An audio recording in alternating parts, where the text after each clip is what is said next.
طبعا كل واحده يعني كل واحده بيبقى ليها ديتيلز، تفاصيل. فانا لما باجي بشتغل على تفاصيل الوش. بمعنى ايه؟ يعني انا دايما الوش بالنسبه لي مزايا وعيوب.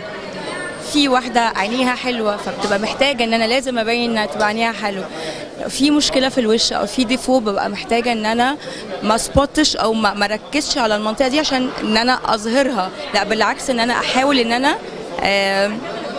اتجنبها او اقلل من بروزها.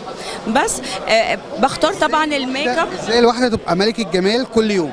النصايح اللي انا بقدمها للبنات، رقم واحد اهتمام ببشرتهم، لان في بنات كتير قوي بتبقى فاهمه او فاكره ان الميك اب، دايما بقول كده، العصايه السحريه. انا لو انا عندي مشاكل في بشرتي وي وي وي وجيت احط ميك اب فانا هيبقى شكلي حلو، لا بالعكس.